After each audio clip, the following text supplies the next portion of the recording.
Hello, everyone.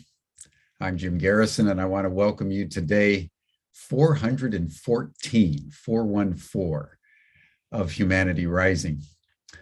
Today, we're going to explore the whole domain of dancing with biomimicry, how we, creatures of the earth, can remember the dance with our mother. And I thought it might be a good moment, just as we begin our proceedings today, to say a little bit about the background of trees that I've been using for the last couple of weeks. It was put up and I haven't said much, but I thought on this day of biomimicry, it would be worth just noting my deep relationship with trees. I've loved trees since I was a little boy.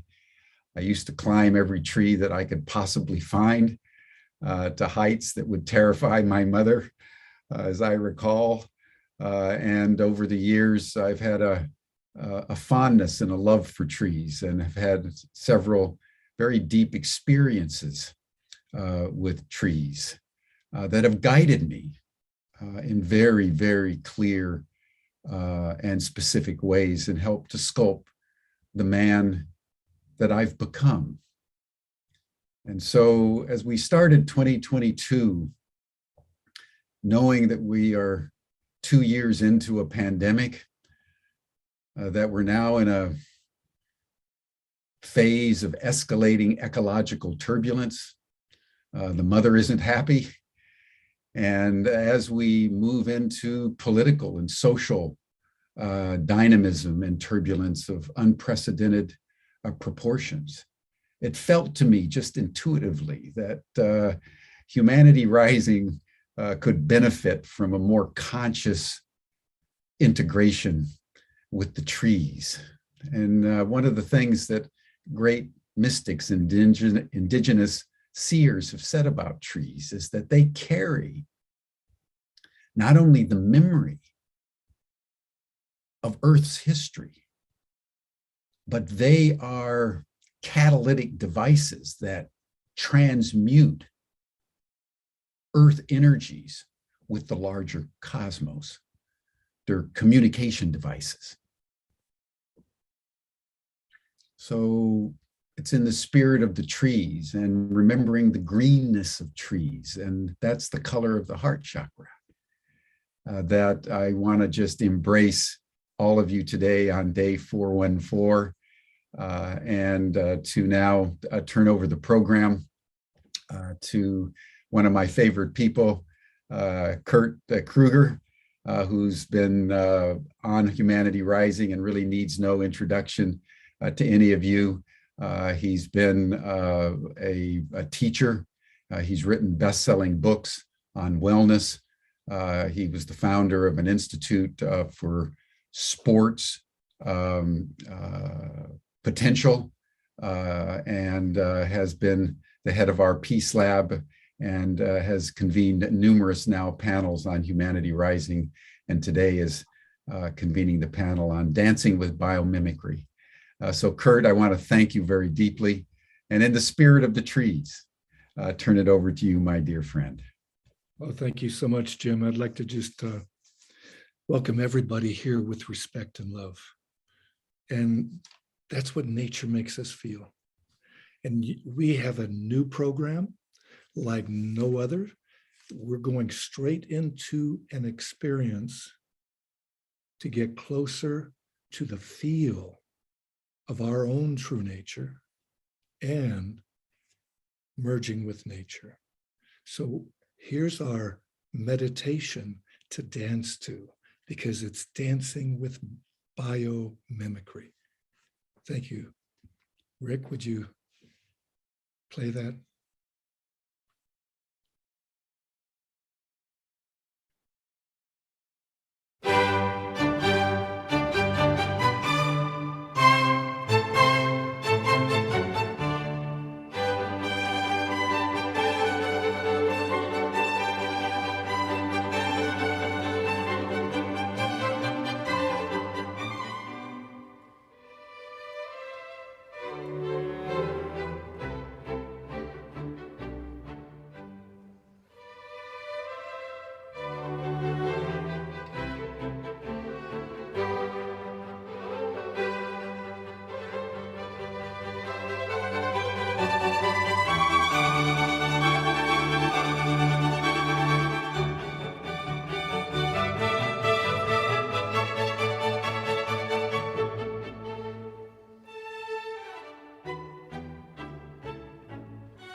Oh, wow. We get to have what we have right now.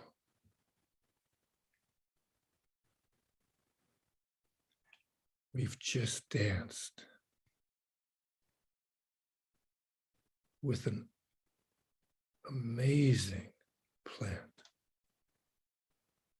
with beautiful music. Keep this feeling. Allow us to be even more together as we experience our own nature with nature. And this is today's adventure of dancing an unusual but magical dance. Harry, would you please come on and bring us into a deeper space? Thank you, Kurt. And thank you, Jim, for your wonderful introduction to today based on trees and the beautiful definition and the experience that you've had. Is we need to thank this video clip and the dance that we just saw based on the principle that the dandelion is a pioneer species. And it's because of the dandelion and the several community that it lives with is the beginning of the process, the first responder that over hundreds of years ends up in climax with the trees that were behind you. So starting from the beginning, this is a weed, and we always kind of challenge what a weed is all about, and we find out it's a plant whose virtues have never been discovered. And that was a quote from Ralph Waldo Emerson. And we have the capacity to understand that particular plant in a very powerful way, in that we find children blowing on this plant in their own way, becoming pollinators by helping the plant and the seed get to what is scientific term called Taraxacum officinale, which is disorder, the remedy for the disorder. It actually goes to disturbed earth to restore its original nature for the rest of the species to continue up till the trees show up. It's a very powerful plant, a very healthy plant, and the outcome of it has three magnificent perspectives of it being very generous in terms of its relationships to other species that help to pollinate, mutualistic in that there's a give and take between each other. The bees, for instance, come to it the first in the morning because it's the first flower to open, and the last at the end of the day because the dandelion is the last to close. And they have this mutualism in which the bees take the pollen and distribute it to other plants, but also bring it back to the hive. And they do that on a daily basis based on the principle of the notion of exchange. And the exchange is not only the nectar, but the caffeine within that. And so they have this ongoing relationship that goes on. So it's generous, it's mutualistic and regenerative, because when the context of that dandelion is its outcome, you saw the flower close, and as the puffball returned, that's all contained within the package of the dandelion. It's a magnificent piece of generosity and a regenerative quality.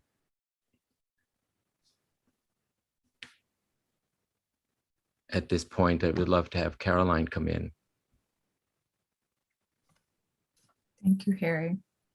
Something that Jim said got my attention that I would like to echo that we've talked about is conscious integration. that was kind of when Harry and Kurt and I were planning this. We wanted all of you guys to see that it's not just the nature, the trees and what's outside, that we're inviting you on a journey to think of your nature and how nourishing your nature helps us dance the dance with all of nature. So as we get in touch with and use the nature around us, the external, to be enriched and nourished and nurtured and invigorated, that comes within us. And we feel a sense of wholeness and synergy and smooth contentness. Our breath is rhythmic. We become rhythmic with our nature, capital N. Therefore, as we are nourished by that nature outside of us, when we experience our wholeness, we can then contribute the essential nature, the flow of nature, our dance, as the biomimicry that we are. Not just pointing out there and saying, look at nature, look at how it's showing us. It's simply redirecting us to remember, to reconcile with that which we are. So this next video is, any of you who have dogs can certainly relate to this as we go on our walks and we pick up those, and they pick up those lovely birds, which sometimes they hitch a ride with me as well. The burdock root was gracious enough to give a scientist the idea for how to utilize that technology, the example that nature was giving us. And this is what we want you to see throughout this whole program today. Don't look with such a close myopic view. Clear your vision, clear your mind completely of what you think you see. Let it be an immersion, an experience. So as you think of what we're showing you, you can then, with new, renewed vision, see how all that's around you can be utilized as a tool, as the value to enhance the experience of us interacting with the world and ourselves. So as Rick plays this next video and we see how that lovely burdock root, the burr, that which we thought was a nuisance, just like the dandelion that we think we're supposed to get rid of, but yet it's the first responder that shows us how to show up. When we look beyond first glance and we can breathe in more, the value that we don't recognize readily, we come up with things like Velcro. Rick, would you share that with us, please? Carolyn, do you want the closed captioning on that video? It's set to play. I don't think we need that. Do you, Okay. Harry? Thank you, Rick. Sorry I couldn't get back with you faster on your query.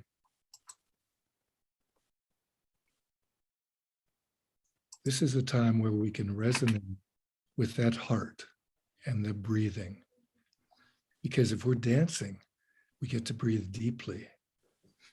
And this is what we create with that massaging of our internal organs with each breath.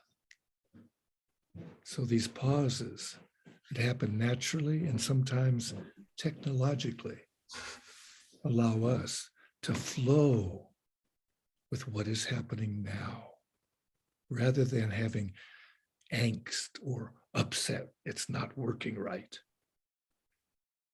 Nature flows with the breeze, or it flows down the river. So thank you for, yes.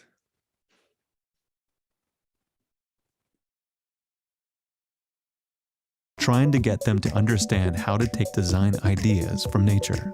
That might mean studying prairie dog burrows to build better air ventilation systems, mimicking shark skin to create bacteria-resistant plastic surfaces for hospitals, or arranging wind turbines in the same drag-reducing pattern that schools of fish swim in. Designers get inspiration from a lot of different places, but Benyus thinks many of them could benefit from looking more at the natural world. So there's a lot of sort of looking at what other people have done. And what they do is they look at all the others and they get ideas.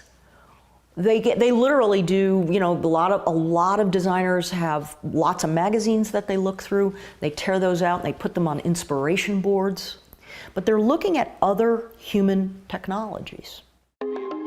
Her idea was simple. Designers should get in the habit of bringing a biologist to the table and let them help solve problems by mimicking nature. And there are 3 main ways they can do that. You know, you can mimic its form or its shape. You might create a paint for a building that when it dries, it's got the same structure as self-cleaning leaves. Lotus leaves are notoriously great. They let rainwater clean the leaf because they have these bumps, and the rainwater balls up on the bumps and then it pearls away the dirt. So that lotus effect is physical, and you can create a physical structure on the outside of any product. Imagine that on the outside of your car. Rainwater would clean your car. So that's mimicking form.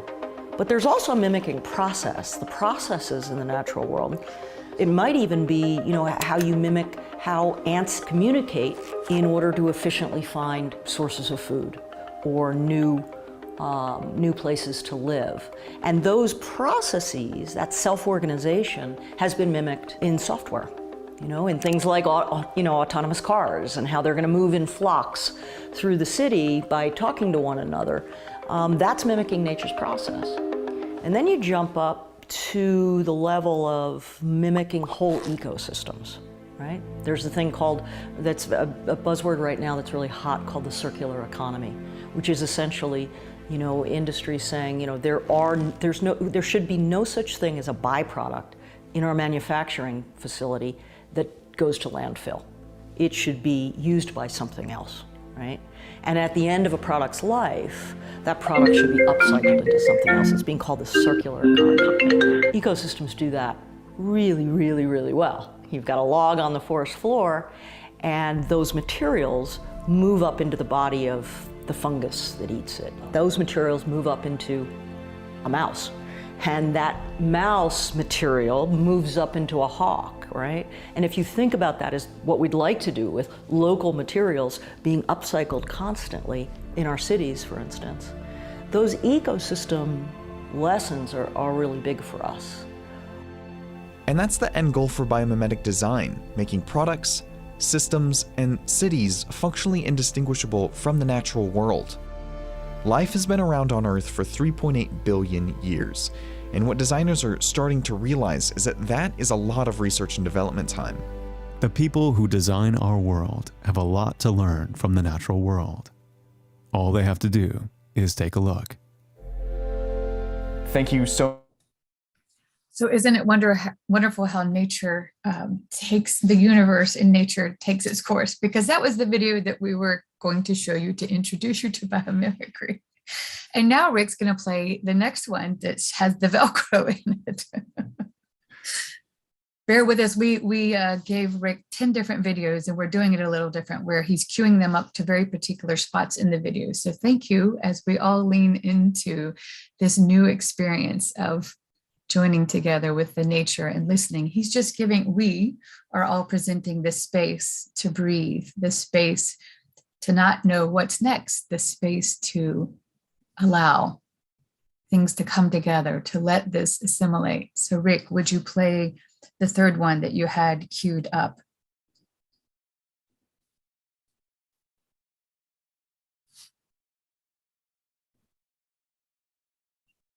And Harry, after this, you can share about Jadine and a little what we were going to do in the.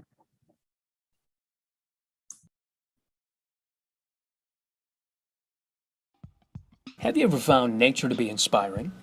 Some people find nature to be so inspiring that they use it to solve real-world problems. When models, systems, and elements of nature are imitated to solve problems, it's called biomimetics, or biomimicry. The invention of Velcro, commonly seen on children's shoes, was actually inspired by nature.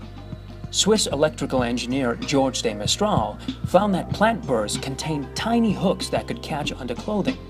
His curiosity was sparked after a hunting trip with his dog in the Alps, when he noticed that burdock burrs stuck onto his dog's fur. After much experimentation, Mestral was motivated to develop Velcro, a material based from plant Burrs.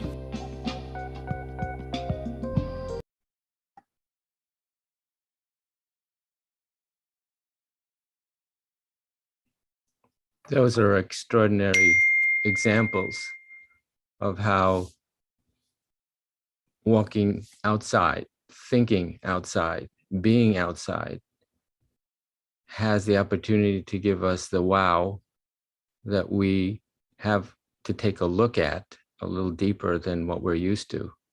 And taking the time to breathe, we can also take the time to experience and feel where we are while we're standing in nature, and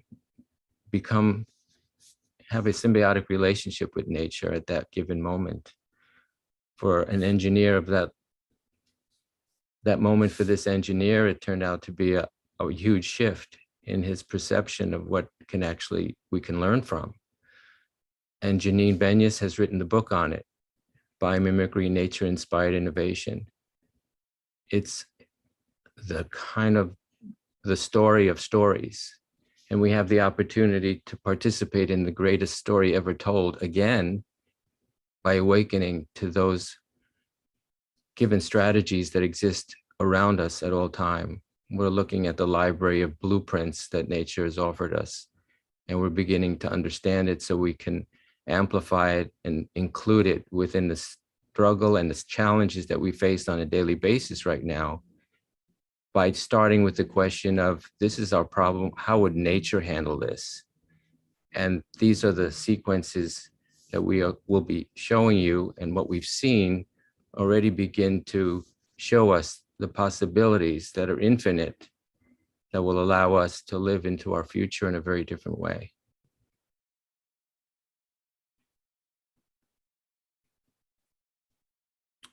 Caroline? I have an idea. Judy just put something in the chat that gets my attention. She said she loves the pauses. And that was one of the things that we talked about. Kurt and Harry and I really want you guys to have time to process, integrate, dance with, feel this. Even in that one video, that's kind of, we took the chance of giving this preponderance of information because we wanted you to see the infinite ways that it's already being used. And sometimes we just think of architecture, we just think of examples of nature in certain ways. But right now, why don't we take the opportunity to just breathe and just be and listen? Then that way we can create the space of expansion to what's coming for the rest of the program. If everybody takes their hands and puts them in your sternum, just between your rib cage, where it connects at the bottom. Press in gently, feel that space there. Push in where you feel the pressure. Walk your fingers along the bottom of your rib cage. We're following the line of our diaphragm. Go all the way back. If your fingers can touch, walk your hands at the bottom of your rib cage to the back where your fingers are touching one another. That's the full breadth of your diaphragm. Let's all think about energizing the nature that we are and taking a slow, deep, genuine, natural breath to remember. Remember how we do it. Breathe from that space through your nose, softly, slowly, naturally, with the rhythm that feels right for you. So I'm not going to tell you how to do it. Just close your eyes for a moment and feel your rhythm. Gently press your fingers in there with the intention to expand the diaphragm fully. Use that muscle. We don't use that muscle to its entirety. We don't use our self in our entirety. This is about getting in touch with our nature so that we can dance with all of nature, with the nature of all. Breathe your natural rhythm. Make sure your shoulders stay relaxed. Make sure it is something that energizes, invigorates your entire body. You can feel the rush as the oxygen flows. Just be in this space for a moment.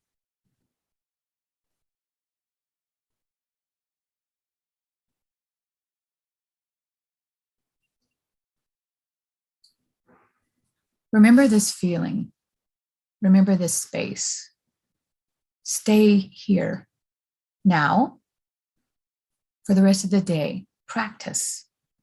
The more that we do this, we can get in touch with what's beyond all the chatter, what's beyond the visual and the audible, all the stimulation.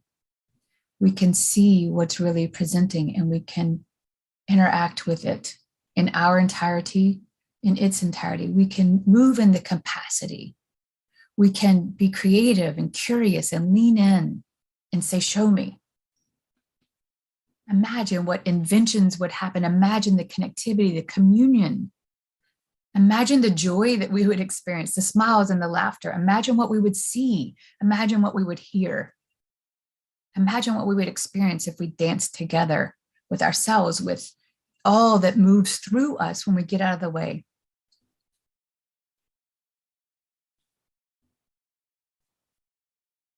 Hold this. As we move forward and show you more information, stay here. Just let it enter. Absorb it. Consider how it can integrate, as if you're taking a bite of the cookie that we're presenting you. Taste it.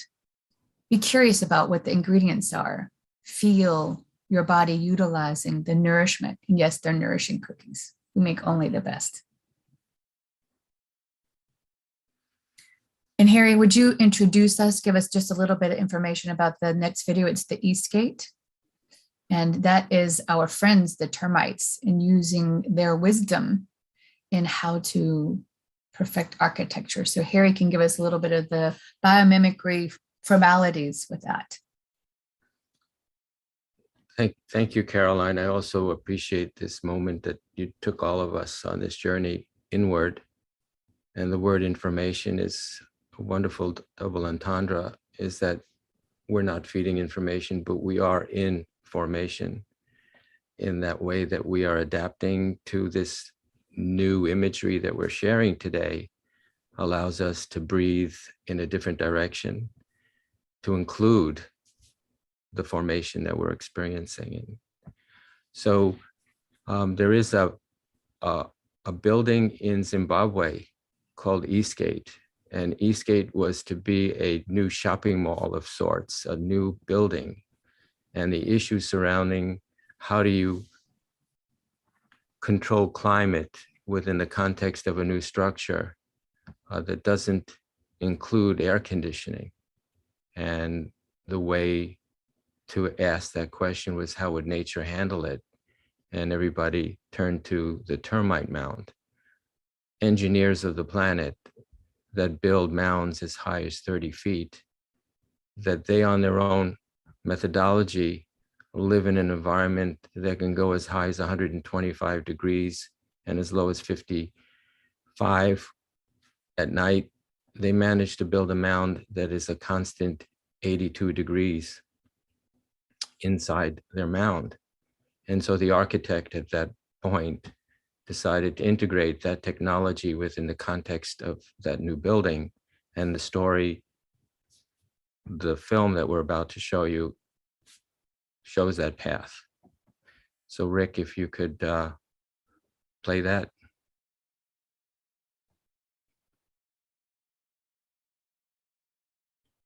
In 1991, architect Mick Pierce had a problem.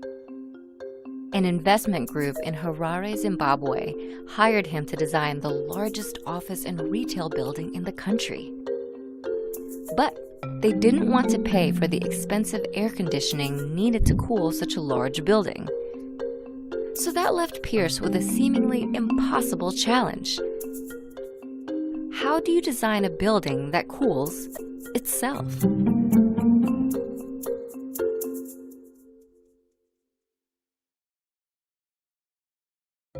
This is a termite mound. Millions of termites live inside these structures, some of which stretch an astonishing 30 feet high. Although these termite skyscrapers may look solid from the outside, they are actually covered in tiny holes that allow air to pass through freely. Like a giant lung, the structure inhales and exhales as temperatures rise and fall throughout the day.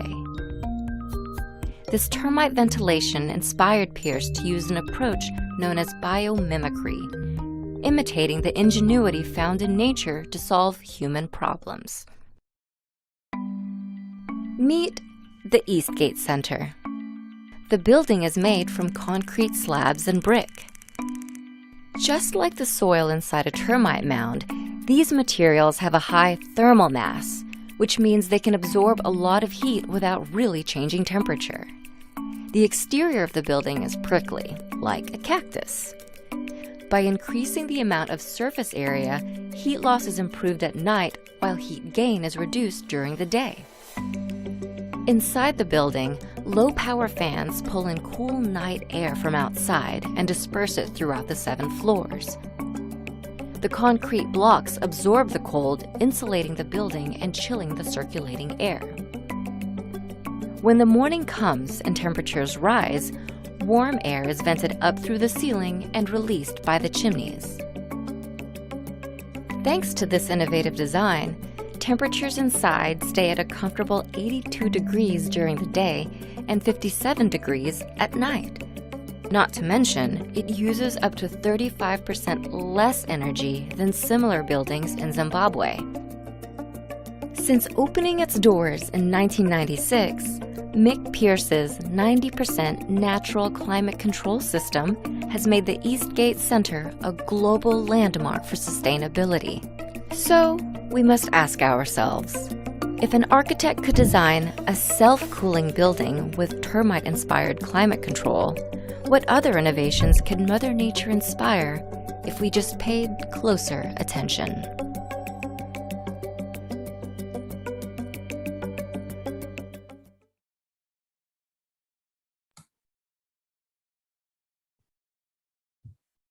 Thank What you. else could we design if we just listen to all that's around us?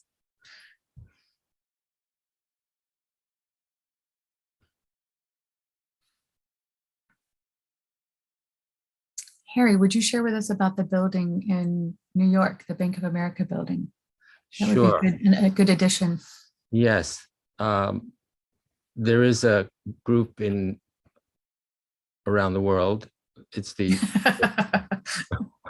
U.S. Green Building Council and also the World Green Building Council that focus on green building. And the most profound one is the one standing in New York City at the corner of 42nd and 6th Avenue called the Bank of America building. And their goal was to try and accomplish as many strategies that would relate to nature in terms of capturing rainwater and using it for the gray water in the building, which they do. Then they considered how they would air condition the building without all the ductworks that are normally planted inside a structure. So there are no ductworks in that entire building. There is a plenum in the floor. So there's the concrete slab, and then they raise the walking floor a gap of about another foot, and they do the same in the ceiling. So the ceiling has its regular location, and they drop a ceiling. So now you have airspace below the floor and above the ceiling. And so no ductworks flow through the space. They become the plenum for the building. And what happens in the basement is that they created these giant ice tanks, similar to what happens on skating rinks. And they create ice at night where the electricity is the cheapest. And during the day, they have fans blowing the cool air over the ice through the entire building. So they managed to control it based on technology that was current back in the late 90s, early 2s, in order to get to that level of efficiency. That was a brilliant move. It reduced a lot of manufacturing products that normally would have taken place, and they created an efficiency that is more in harmony with how we can possibly do things technically, how we would build a building more in alignment with what we just learned about in Zimbabwe. That's very profound in its ability to take the cue from nature directly. There are other architects now around the world. A colleague, Michael Pollan, out of England, has written the book on biomimicry architecture, which is probably one of the leading books now that you could actually learn how form is taking shape within the construct of what new building will be like going into the future as it relates to nature. It's extraordinary to see the creativity and the ingenuity and the dance that the individuals who are adept at integrating biomimicry within the context of the challenges we face is now beginning to appear. We talk about lightweighting in a structure where so much steel is created and used across a building. Lightweighting would be reimagining using less steel, more in alignment with how our bones, if you look at the structure of our own bones, there are gaps. There are our birth and our evolution and our structures within ourselves are good teachers for how we could look at the possibilities of using structures. There are some people that have used designing furniture with less material based on the principles of structural embodiment within beings and in mammals. The process continues and is ever evolving. I just this morning learned of a product from a university in Germany in which they've taken panels of wood and they've just kind of put them together. And when they ship them to you, when you take it out, the panel unfolds itself and moves into the shape that it's automatically creating for itself and becomes a chair. It became that simple to mimic nature in the way a plant grows. So now you have a chair that grows into itself based on relating to the materials that we're beginning to know and study in more detail. It's kind of endless. The blueprints of nature has given us the opportunity to welcome us to a new library of opportunities. And I think that's the most exciting and the most compelling in terms of how we can relate to our own home within ourselves and what we mirror back when we relate to our own selves. I'm thinking of this whole process and listening and all that the three of us have been through the last few weeks of leaning into this. And I'm thinking of another thing that many of you can relate to is how deeply I related to this for many, many years is when I go hiking, I'm just in awe of the ecosphere there, that when the tree lies down and creates the opportunity for more to share the space that it held to the lichen and the fungi, and then all that grows from that is the community when we commune together. So what got my attention was the ecosphere. Again, as I'm looking out and I'm just absorbing all of this, it helps me to know me. That's how I perceive it, is what is my ecosphere? How am I nourished? And how do I nourish? Like, how do I share the space that I occupy? How do I exude a frequency and a vibration that shares, just like when I am gifted by walking among the trees, like Jim said, like I live near Mount Mitchell, which is the highest peak east of the Mississippi. And it's just so rich with greenery, even in the winter. It's exhilarating. And sometimes I just stop with gratitude. And then I recognize I am that. I am, when we can sit still in the I am here now. And we just know all of what that means. And we commune with all that is in that space, internally and externally. Then it can know itself. All these inventions can happen. All this symbiosis can happen. This integrating with the natural flow of things. We won't have to make anybody do anything. We'll just one by one, commune in a more harmonic way. We've got one more video, Rick. I'd like for you to play the next one. And then Kurt and Harry, why don't we share how this process of us, the three of us leaning in to biomimicry and how it's guided us to us, the three of us just together, listening and processing how we can presence for all of you guys. The journey that we've been on has been really cool the last few weeks. And I feel like just sharing that will give you guys a little bit of a flair, a flavor, a taste, an immersive experience of what the journey we've been on, the many videos we've watched, the many conversations we've had, the hours and hours that we've immersed ourselves throughout our days to really presence in this, as us. And the three of us have had immersion sessions where we've laughed and had literally physical experiences where we're going, okay, thanks for that. And we see what it was echoing and reverberating. So Rick, play this next video and then let's all join together. And as we talk, you guys see how you can relate.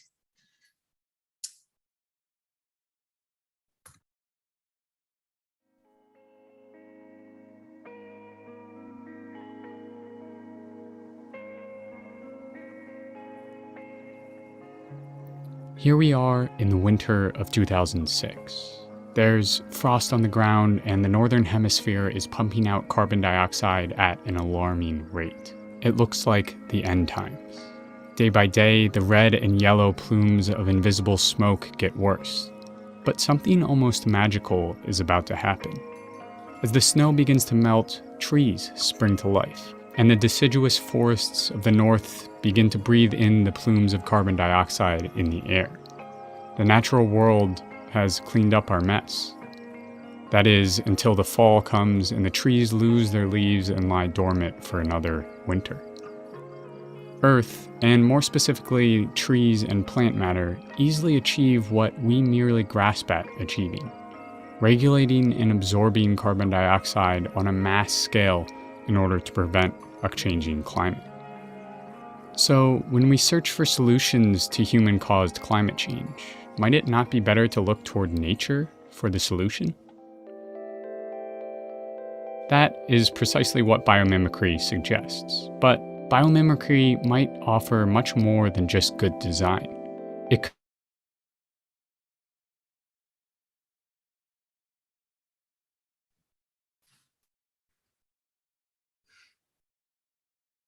Kurt, how have you absorbed the nature of Kurt more in this process? How have you learned how to presence as yourself through this journey that we've been on, exploring the concept of biomimicry? As you're getting so excited to talk, remember you're on mute. I am not on silence. You're in the silence, so share with us. Prefer to be in silence. And remember, people, you have such a soft, gentle voice. Make sure you project so we can hear your enthusiasm. Well, you can easily hear that. I was a PE teacher at one time, and I have an outside voice and an inside voice. And thank you for reminding me, because when I feel so mellow, it's hard for me to be able to zoom it out so much. Excuse me, let's switch that. I get to be. That's one of the things we learned, by the way, guys. We've been practicing flipping the habitual chronic pressing play on how we do things and being mindful. Go ahead, Kurt. So we'll do cancel or switch that or. We always use positive things. So we do switch because that changes a negative presentation or a negative idea into a positive or a negative habit. And this is a psychosomatic practice that we could do right now, because one of the things I was going to say is about biomimicry. Do you ever see an animal sit still for very long? Oftentimes, the only time they're doing that is to sleep or to rest. But otherwise, there's a lot of activity, and it's spaced throughout the day, especially for human beings.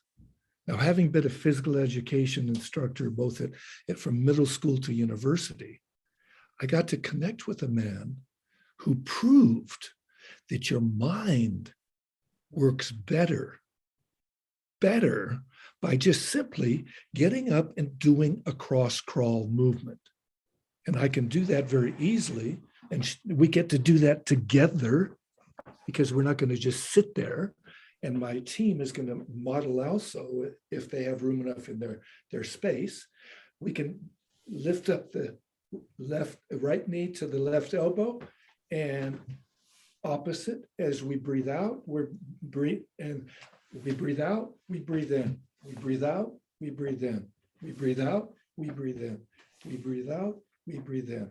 We do this for maybe 15 seconds every 20 minutes as adults. If you're younger, then you do it every 15 minutes. Why? Because your brain goes to jello. Well, not exactly jello, but some people like that. For me, no. At any rate, that's one of the ways that we can learn from nature. Very simple, because I'm very simple. And that's why this team of people as members of the Peace Lab, it's a team. There's no leader. And I happen to be a person who's been on it a lot because I was in spirit of the whole thing, but that doesn't matter. We come together like Mother Nature. Mother Nature collaborates. There's a little bit of competition as itself to grow as best as it can. They're not competing against another. They're just trying to be the best they can. So it's not really competition. It's reaching for the sky, like was mentioned about Jim. He had that background with those trees reaching to the sky. Each one reaches as best they can to the sky, just like Olympians. I was only a senior Olympian, International Senior Olympics. Now, when you get older, you can join that kind of team, so to speak. Hey, Kurt, Tuck wants me to say you're in the then and there. Get in the here and now. Ooh. He's gonna love that when he sees this. Thank you. We get to be present. This is a gift. And this is where we are now. Look at the people on this team that we have just today. And we've had all kinds of different people on the Peace Lab programs. And it's all because people step forward to take ownership of what they had to offer, what God gave us to gift the planet, to gift others.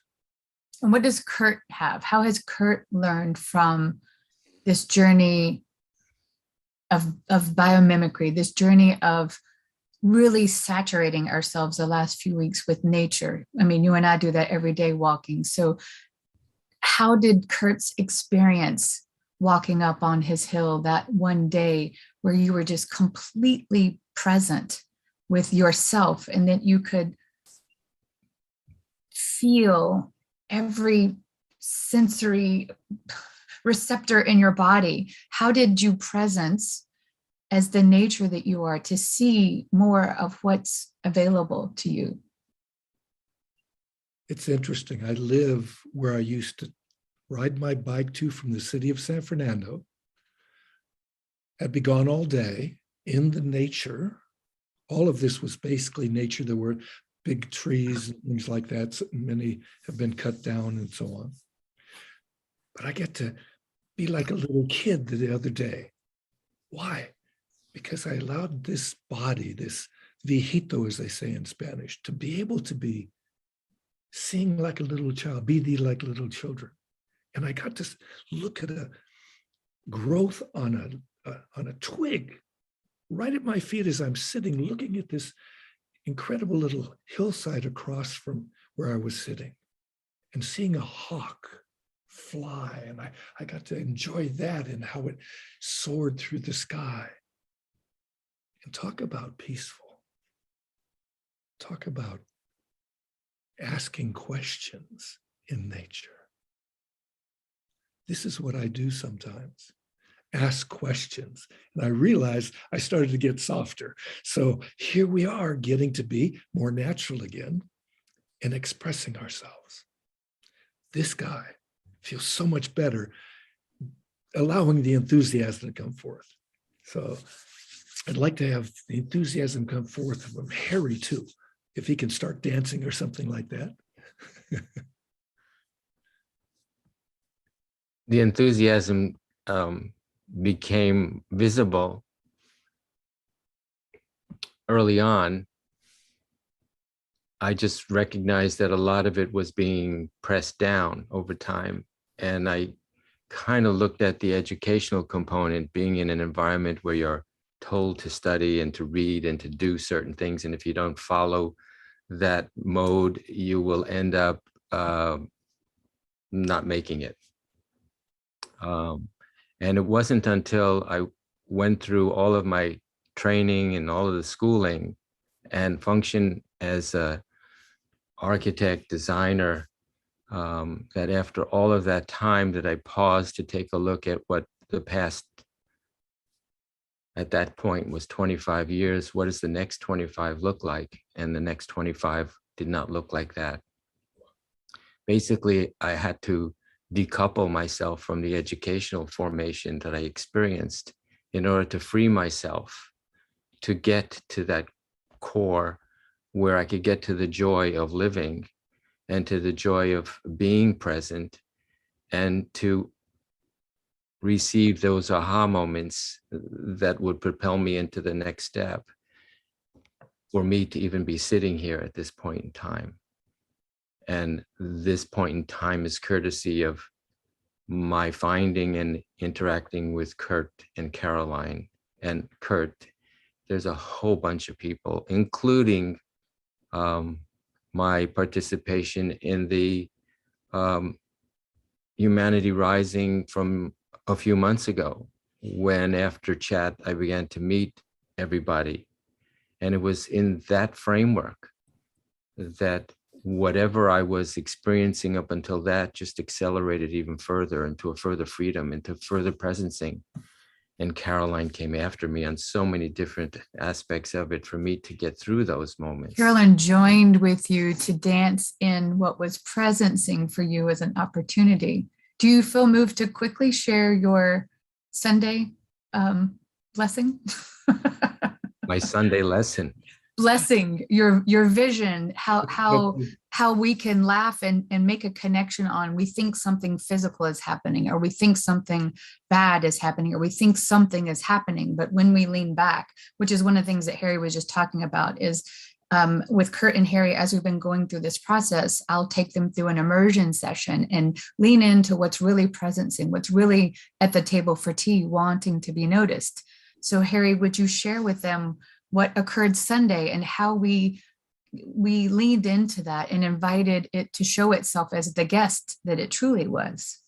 So Caroline is speaking of my experience over the weekend, where I experienced a floater in my right eye, and everybody was concerned that I had one. So I called my eye doctor, and he welcomed me to come in on a Sunday morning.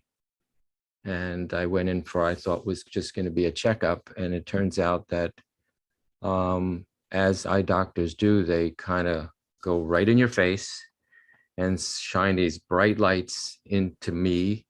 And it talk about enlightenment. I was just emblazoned with all this light inside each eye. And out comes the confirmation that he noticed a tear in my retina.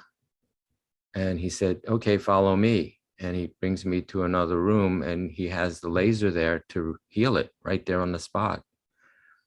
And I go through this process thinking, first of all, could I have done it naturally? Could I have done it, in terms of processing this and getting to do this on my own?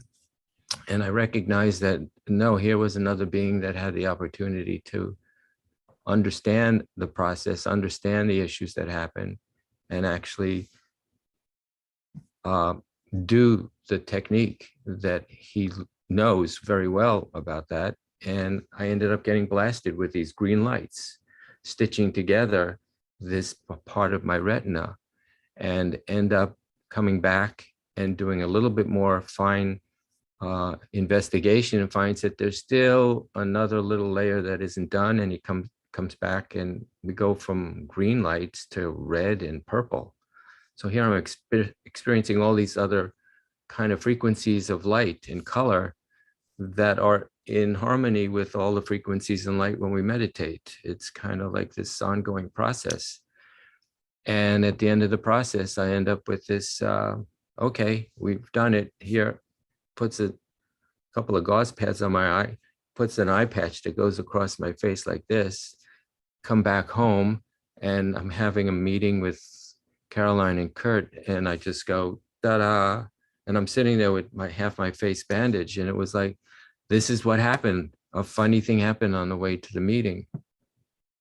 But the notion of experiencing that in comfort, without any fear, it was just this knowing that the universe has given me this opportunity to find a deeper issue that could be resolved. And here I am, it's Wednesday, and I'm fine. One of the things you said though, Harry, this is important, is he noticed, he was honest. It was really cool because part of it is us creating an environment for one another that was totally embracing and supportive. But he made the comment as he looked at himself in the Zoom and said, there's no way I would have showed up on camera like this 10 or 20 years ago, because he was thinking that it meant something, or that it changed him, or that judgment could mean anything, or that tape going from here to here. He literally is not exaggerating. It was this eye, it was taped all the way up to keep it. And I said, how awesome is that you're willing to show up with yourself?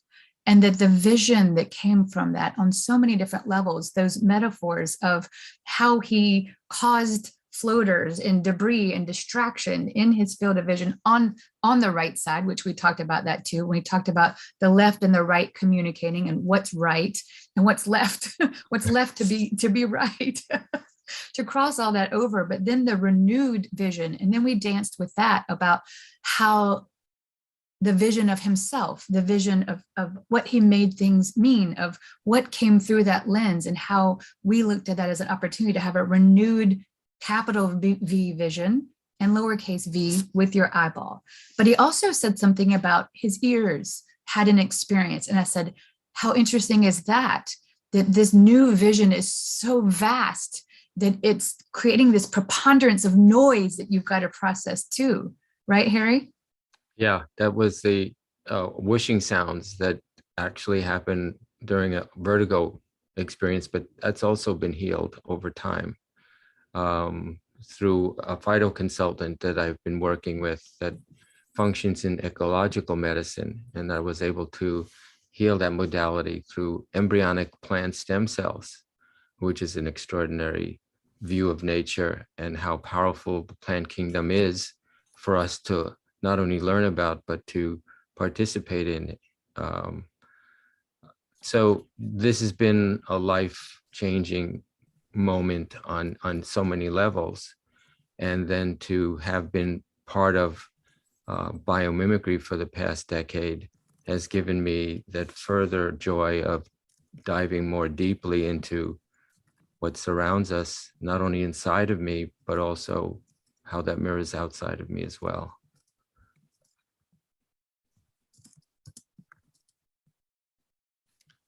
Yeah, I'm glad to be here. So we have a Kurt and Harry, just to let you know, we have a little bit of a opportunity. Rick did not get the elephant one, so I am doing that in the background too. So Rick, if you can, thank you everybody for dancing with us. I made Again, you Yes. co-host, Carolyn, if you want to play it at your end. Okay, for this moment, do the whale one and then we'll align with that.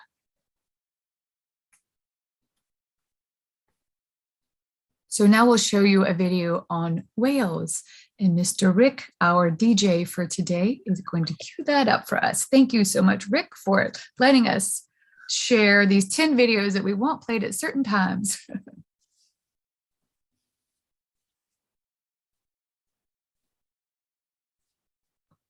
Is the volume on, Rick?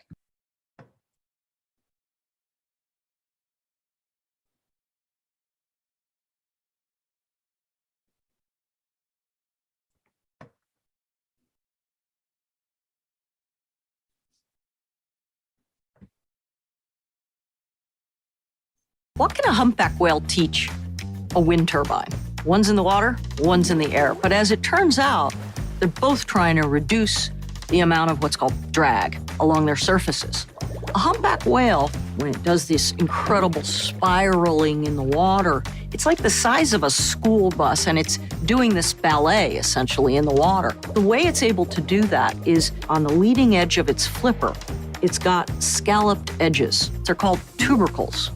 Those structures play with flow to reduce turbulence quite a bit. In fact, when scientists replicated those tubercles and put them on an airplane wing, they found that it reduced drag by 32%.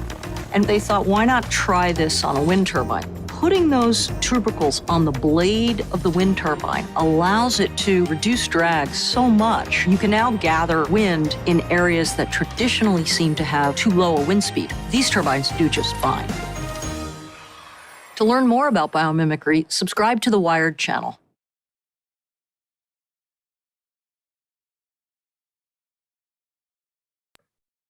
Harry, would you like to share with us for a moment on some ideas with that? Sure. No, that's a perfect example of how we're taking windmills and making them more efficient. In fact, they've moved it even to another layer of recognizing how schools of fish and birds fly in the way they now, instead of the windmill going in this direction as a circle, we've now turned it vertically, and it turns in a different dimension that allows it to then be formed as if the leading edge of a wind farm, as it blows, it's also sending more energy back. So the one that's working the hardest is up front, and then all of them are turning at the same time. The other beautiful thing about whales was in the way that they're able to turn like they do. We found that we have the opportunity to possibly engage with collecting fish without using nets.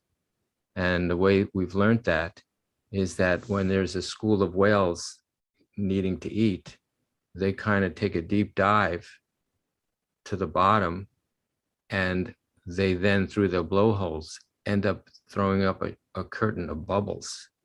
The curtain of bubbles then gather all the fish into its own cycle. And as they've done that, they just come up with their mouth open and swim up and take the fish for themselves. So they've done the gathering of the fish without any nets. They've done it through air. And accommodating that might be a new way for us to fish. But I think we need to start being more adept at how much fish we take at a time. And certainly forget using nets, because that's also causing a hindrance across the entire species of everybody that lives in the ocean. Killing so many of the mammals in the ocean, that's a big issue. Yeah. There was a question made by Rita about the wind turbines are not good for birds and are not recycled either. So maybe nature is going to be able to give us another way. Is you have anything to say about that, Harry? Some videos my- on that, on the wind turbine technology. I can't remember. I've watched so many videos the last few weeks. Wasn't there another way that no, that was not causing the drag? Well, there is, my view of the current windmill situation is that we're on the cutting edge of antiquity, because if the wind isn't blowing, it's not doing anything. So there was a gentleman, a German physicist, that created something back in the early 2000s, and I met him at a Greenbuild conference, one of the reps at the company, and actually he became my hero because my thesis back in graduate school was based on a self-sustaining building in Lower Manhattan, and it was based on solar and wind. And at that point, there was nothing, and thought of a double helix kind of format that turns vertically. And in that vertical plane, you end up not being in anybody's way, because it's slender and it came in different sizes. It was more in alignment with the potential of what windmills could do. But in addition to the double helix and the wind forming, the gentleman created dendrites on each side. The dendrite is similar to the lotus plant, where there are bumps on it, and added that to the double helix material and put a solar panel over it, so that when the wind isn't blowing, the sun is still shining. And it doesn't allow anybody to have to climb up 150 feet in the air in the middle of a snowstorm in frigid weather to correct the 70-foot fin that's exposed over a huge space, when all of the information is down on the ground. And so if you imagine if you have a whole column along a railroad system, and those speedy trains going by, they could also be turning these.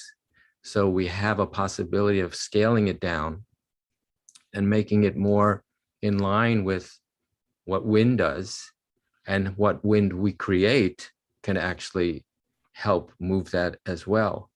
So there are numerous ideas out there, and I don't know why they haven't come to market yet, but these are Because we had to wait for this to happen, for all these people to see this, to make this video, for the whole world to see it. So the person who is going to create it, just like the Swiss scientist that went for a hunting trip with his dog that created Velcro, that we just had to create the tap that causes a ripple that creates the wave that someone shows up to create it. That's why we did this program. Remember, Harry? Yes. You're on mute, Kurt. Some of the people that are watching this may get an inspiration. Will, as they're inspired. Thank you. As you are inspired, as we are inspired together, that connective brain power of all of us coming together in this little time allows what you might call a super brain to be able to guide all those other little parts, so to speak, just like our entire being has the super being inside of it that allows the systems, the respiratory system, the digestive system, and all that to function together for the benefit of all. So you didn't even know that you were offering a lead in, but Rick now has the elephant video for us, and that is absolutely perfect lead in. So kudos. So this, everybody, is phenomenal. I found this video quite some time ago, several months ago, and it came back to me when we were planning for this. So this is another little break where, just like Kurt was saying, just this sensory, turn your volume up as soon as Rick starts playing this, and just, this is a meditation, lean into as if you were there. This is incredible. The didgeridoo in general is just a phenomenal instrument, but just observe how that rhythmic sound of the didgeridoo, this organic native tone, how the elephants respond, and how this symbiosis of a sound, a guttural, natural instrument, as we be the instrument, nature responds. And just watch this dance, and let's explore afterwards, but just turn your volume up and check this out. Thanks, Rick.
How cool is that? Like, I've seen that video so many times, and every time it's just like, that is so cool. Like, just experiencing the elephants responding to us presencing with them. Harry, what comes up in you thinking of the biomimicry and from your more philosophy way of biomimicry and creating when this connection of being the sound, sharing our sound, and the animals, nature sharing the sound back, what comes up in you when you watch that video?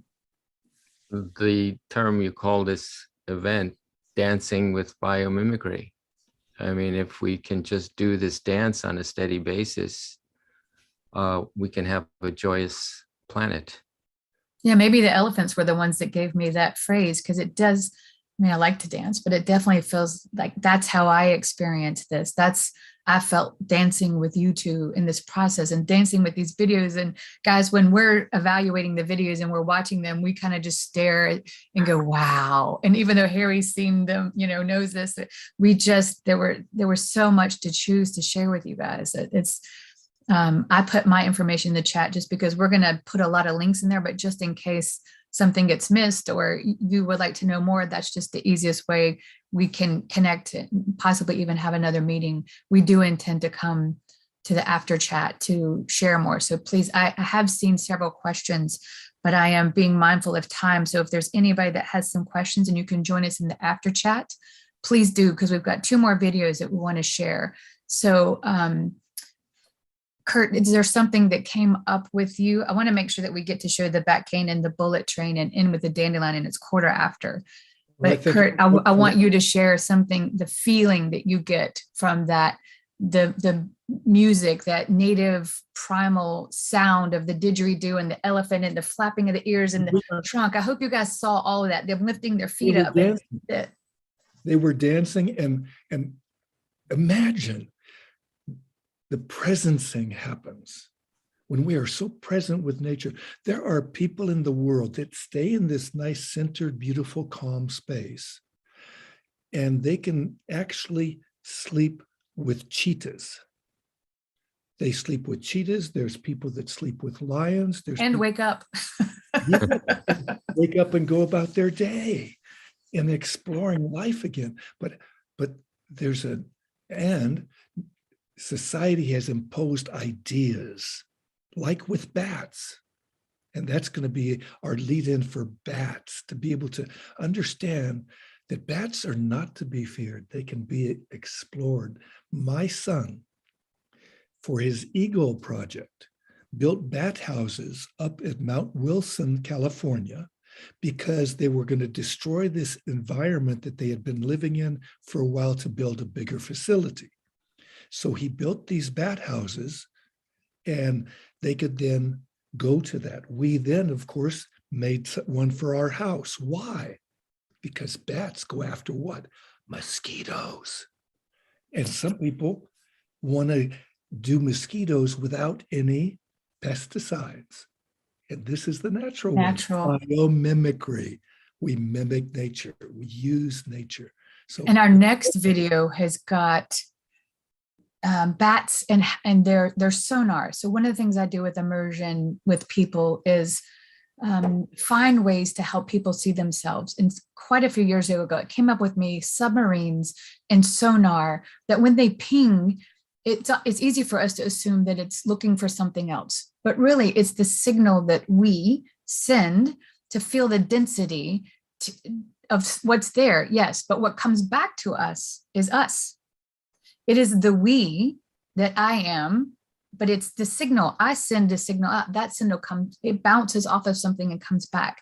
So this next video is about echolocation, that the bats offered us with, like the Velcro, that a technology was created where there's a cane used for blind, not just where they tap it at the bottom, but notice, because we're only showing you a short clip just for time's sake. So notice that this cane uses echolocation, that where people can sense a window or something higher, that they're not going to bump into it. It's not just tapping, it's the sensation of the full height. So if you would please share that with us, Rick, so we can remember the bats, the echolocation, that things come from all kinds of places.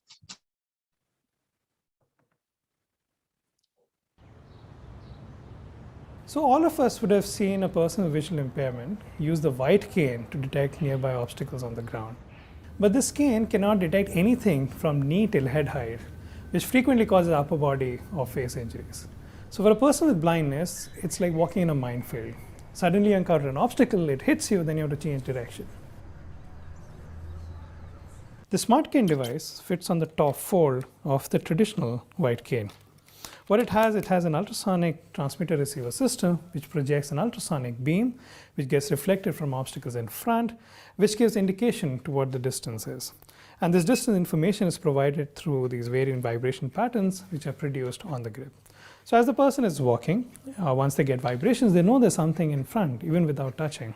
And by changing the direction of the sensor, they know, well, there's a gap in this part, so they don't have to bang into, say, a wall or a person or even an animal, and can find a safe path on the side.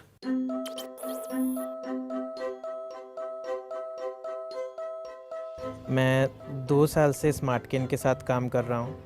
Morning में पहले 6 kilometres walk करके मेरे को जाना होता है station, then train लेनी होती है, वहाँ से फिर बस लेनी होती है nearest metro station, then auto से फिर मेरे को यहाँ ऑफिस आना होता है। Harry, would you like to say, we're running tight on time, but would you like to say anything on that? Is there something that comes to your awareness to share with the echolocation beyond the cane? It shares it all. I remember we had an event in New York City in which we received one of those canes that was produced back in 2011, 12. So we had the opportunity to know that that was occurring back then. It's nice to see that it's addressing another dimension, and it's living and working. For the sake of time, I'd like to move us along. I think we have another. Yeah, Rick, would you share the bullet train with us, please? So this uses, again, it's a quick excerpt, but it uses 3 different birds: the kingfisher, the owl, and the penguin, a particular kind of penguin. The technology, and it goes briefly into that, but it resolves engineering problems.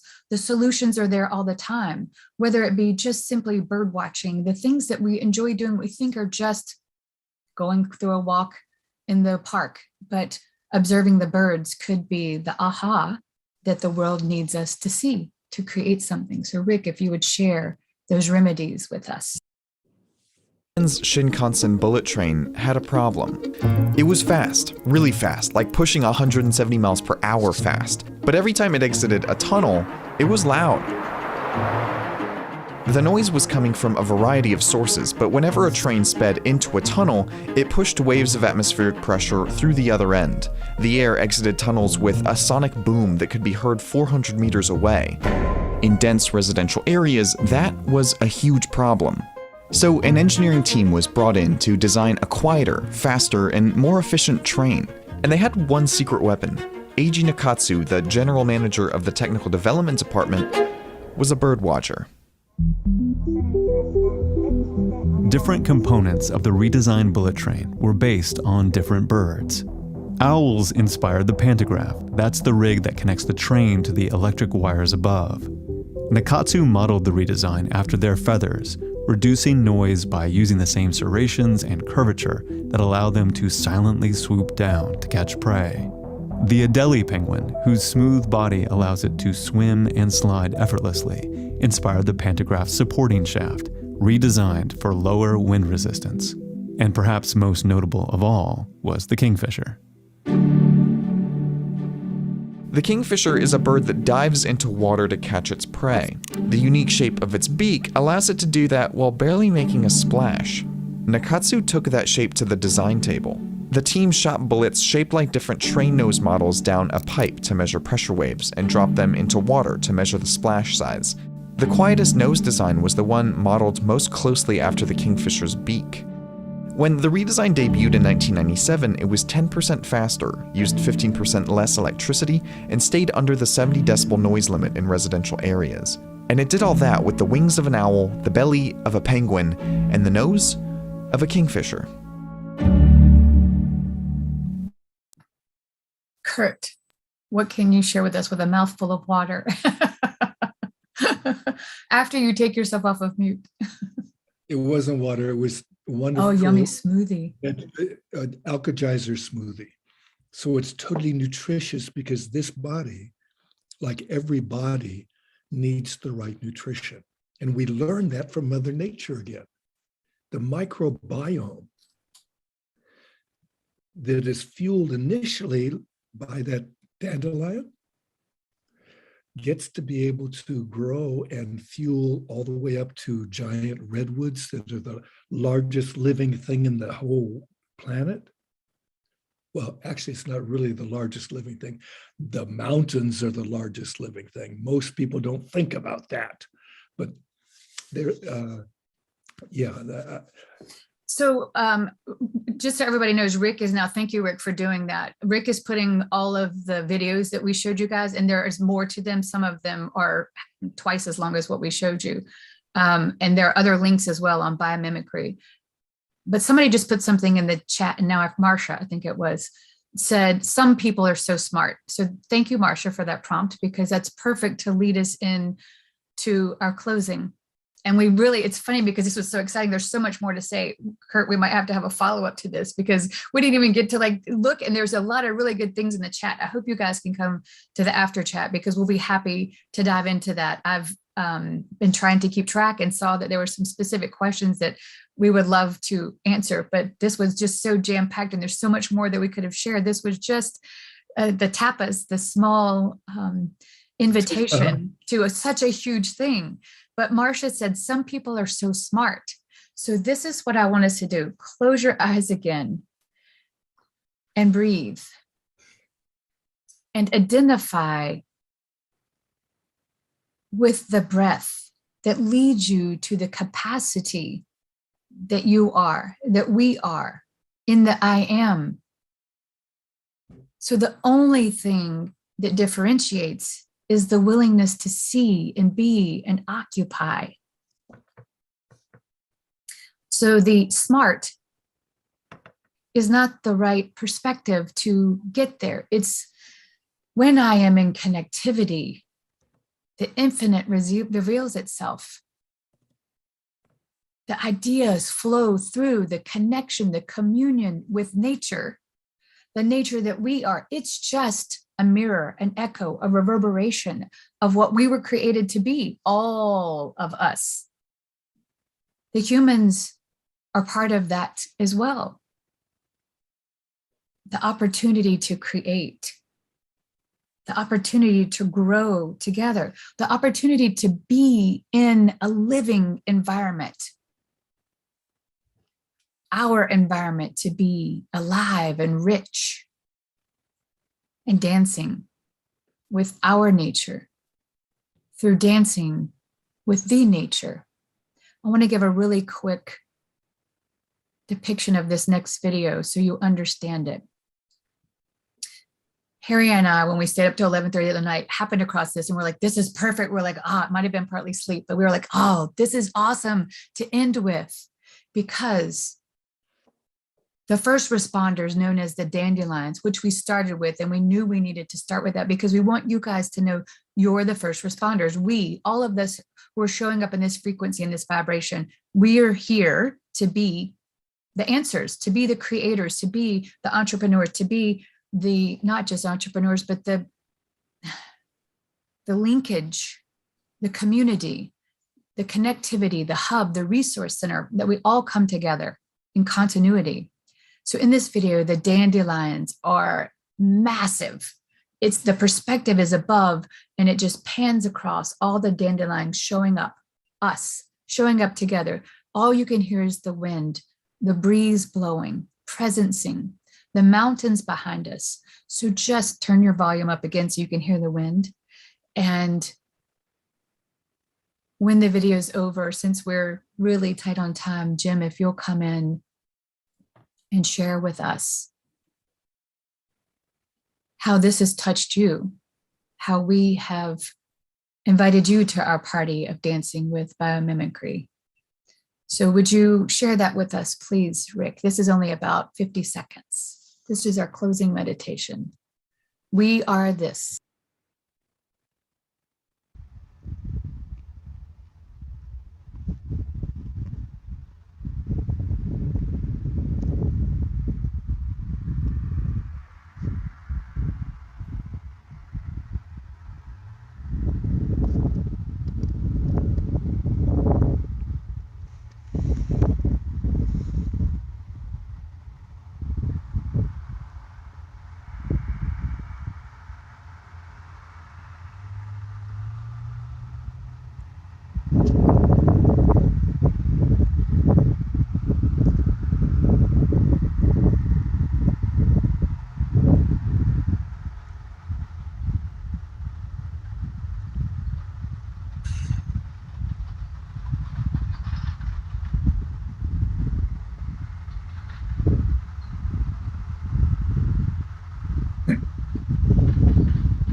Thank you, Carolyn, Kurt, Harry. The image of dandelions to begin and end our session is so poignant. We all know the quip about dandelions pushing up through concrete. And in some ways, the dandelion could be the iconic expression of humanity rising, as in the midst of the pandemic, in the midst of all the vicissitudes and challenges of fate and circumstance in our world today, and at a time when it really feels like the darkness is overwhelming, the inspiration of the dandelion, the fragility, the delicacy, the exquisite beauty of the dandelion should inspire us all. So I'll just leave it with that thought, with deep appreciation for everything that you have brought to our midst. I've loved the videos. And Kurt, Carolyn, Harry, let's do this again with more videos.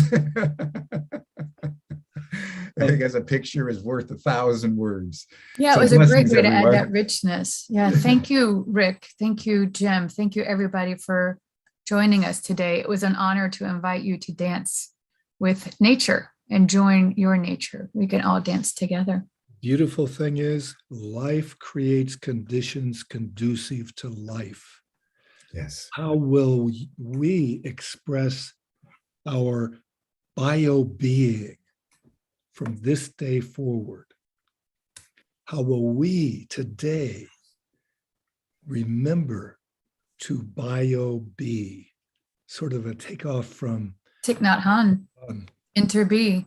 Yeah, as we enter-be, as we be the being that interacts with.